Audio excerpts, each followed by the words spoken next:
you haven't done a lot of digging on Rutger McGroarty in particular, the video kind, then you might be at least a little bit surprised by how well he carried himself yesterday in being introduced to the city. Good morning to you. Good Thursday morning. I'm Dejan Kovacevic of DK Pittsburgh Sports, and this is Daily Shot of Penguins. It comes your way bright and early every weekday. If you're into football and or baseball, I also offer daily shots of Steelers and Pirates in the same place that you found this. I went up to Cranberry to cover this introductory press conference, and I'm sitting up there toward the front with my back to the entrance, and I hear someone just going, "Hey!" and with a little bit of a wave, and it's this kid. And he might as well have been bouncing on his way in. Lots and lots of energy, lots and lots of excitement. My goodness, he must have used that word a dozen times in the 6 minutes he was in there. And lots of confidence. When I asked, for example, if Kyle Dubas or anybody associated with the Penguins had told him that he's going to get a real shot to make the roster, meaning right out of training camp, and in turn, if he feels he's ready for that, this was his full answer. Have you been given any indication from them that you're going to have a chance to crack this roster this fall? And do you think you're ready? For me, I've been promised a spot at the rookie tournament, and that's about it. So I feel like I'm going to get what I deserve, and I'm going to come ready to work for camp. And I like where my game's at right now. But yeah, I'm just excited to get to camp and hopefully leave a good impression on them. I'll get what I deserve is a wild way of putting that. I've asked some form of that question to athletes in all sports of all shapes and sizes and ages and everything else, and never once got, "I'll get what I deserve." Now, if you hear it on its surface, it sounds cocky. It's not, really. If you break down the other potential meaning, "I'll get what I deserve" means I stunk and I'll deserve to go to the minors. But that was new phrasing for me.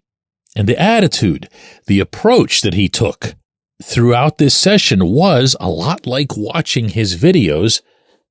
Refreshing. Let's be honest here with each other. There couldn't have been anything that bothered anyone more who follows this team than how common those comatose displays were this past season. And heck, even the previous season, if you take Jason Zucker out of the equation, it's 2 straight years of that. This kid isn't equipped with that DNA. I could see him being a very sore loser, and I say that in a good way. I could see him being, well, here, I'm going to let him put it in his own words. I mean, it means everything. Leadership I feel like that's a quality that I've had since a very young age. I grew up in a USHL locker room, so I've always been a little bit more mature. But I feel like just leading by example and being vocal. I feel like I come to the rink every single day, work extremely hard, and do everything with intent, and then hopefully drag other guys across the line with you and help them get better. And then I'm also a very vocal guy. I got a ton of energy. I'm always buzzing around. So hopefully some of that is contagious energy that other guys can feed off of. Yeah, that's the stuff we used to say about Zucker, about Brandon Tanev, about Patrick Hornqvist. This team needs that, to put it mildly. But I'll tell you what else I can envision. This episode is brought to you by Bet Online, your number one source for all your summer sports needs this season, from Major League Baseball, golf, NHL, NBA playoffs. Get the latest odds and lines, including all team matchups, player props, odds on just about everything that's out there. Head to the website today or use your mobile device to get in on the action. Bet Online, where the game starts. I could see him being a really, really good winner. If you ever do go engage in some of that video research, you'll see him doing a dance in Sweden whenever it's his turn to accept the gold medal for winning the World Junior Championships as United States' captain. And this was met with some pretty significant criticism over there. He didn't care. Very clearly didn't care. And even if he said that he cared afterward, and he didn't. I wouldn't have believed it because earlier in that same game, he was in the penalty box taunting the fans, taunting the Swedish fans in their home rink. Now, do you want to see that in the NHL? I don't know. I mean, I'm not going to lie. The game's lost a lot of its personality in recent years. You don't have any Matthew Barnabys or Gary Rislings that'll go riling up the crowd or ticking people off.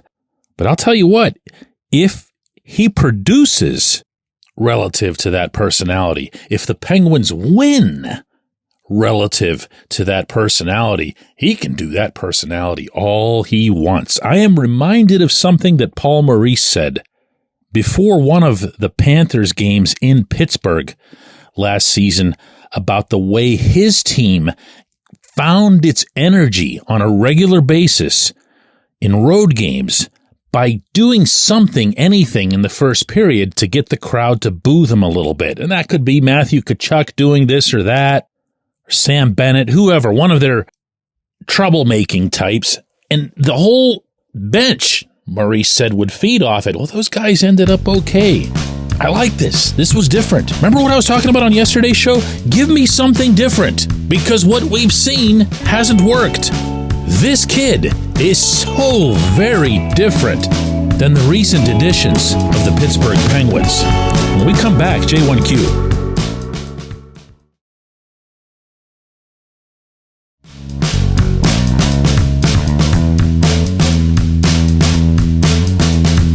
Today's J1Q comes from Rich. He says, DK, based on how the Penguins have handled this offseason, it seems like it would come down to two players possibly being traded, or one of two, Lars Eller or Noel Acciari. If there's no interest in Eller, wouldn't that make Acciari the default candidate? I feel Eller's going to be traded, but that it'll be more of a deadline type transaction.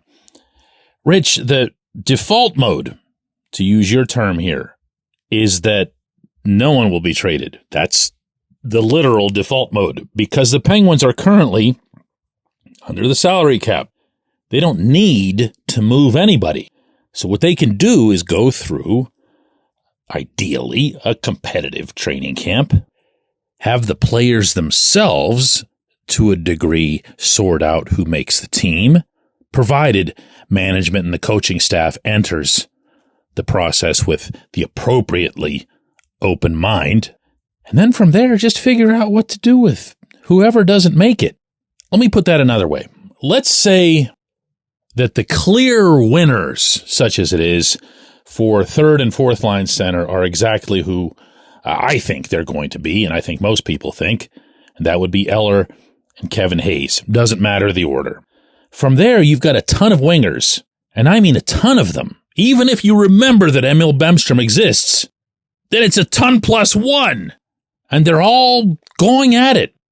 And if Rutger McGroarty were to make it, and he's top six, well, then you're bumping somebody out of the top six, and you have plus one on top of Bemstrom. So what do? You have camp, you observe camp, you figure out who it is that you want suiting up on the 9th of October against the Rangers, and you just tell everybody else to go away. You know, you put them on waivers if you have to get them to Wilkes-Barre. If they don't make it, oh, well, that's even better, because then they come off your cap. And that's that. You just keep the best 12 or 13. That's it. Now, are there other considerations? Of course there are, contractually, and who can be sent down without having to clear waivers and all that other stuff. But for the most part, I'm just perfectly fine with this. I really am. Would I like to see, to single out one individual, Valtteri Puustinen, for instance, win a spot? Yeah, but I want to see him win it. I don't want to see it go to him because everybody else stunk or because he was the only guy under 30. Let's see him shoot the hockey puck on a regular basis. Would I like to see Sam Poulin rise up? Sure, for a bunch of reasons. What a wonderful, uplifting story that'd be. In addition to something that would pick up his teammates, if only because he's been around for such a long time and he'd finally have broken through. Yeah, that'd be awesome. But if he's not one of the best 12, then no. So I don't think you have to look at this like who has to get traded. Just take your best guys. Go into the season with your best guys, including, incidentally, if it happens to be this kid being one of those best guys. I appreciate the question. I appreciate everybody listening to Daily Shot of Penguins, and we're going to do another one of these tomorrow.